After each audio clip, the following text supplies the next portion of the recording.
Hey guys, in this video I'm going to be talking a little bit about mouse control. When it comes to setting up a case using CONVERGE CFD, it is very important for you to have a very good handle on geometry manipulation.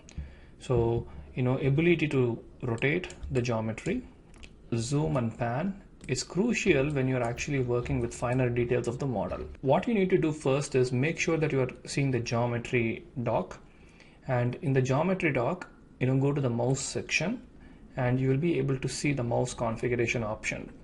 If you're unable to see the geometry dock, just go to view and then make sure that geometry dock is selected. All right.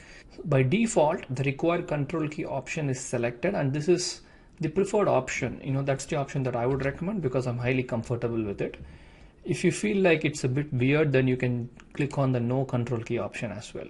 So in this video, I'm going to demonstrate with the required control key option selected.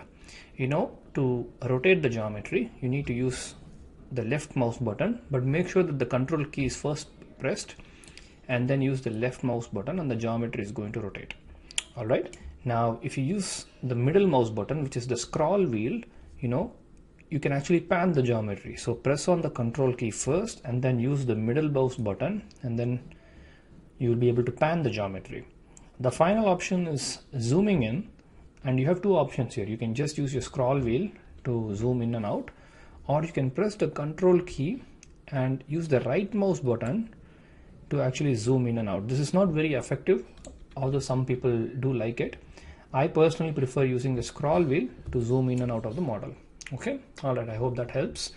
And if you have any questions regarding geometry manipulation or setting up your mouse, do let us know. All right, I'll see you guys in the next video. Bye.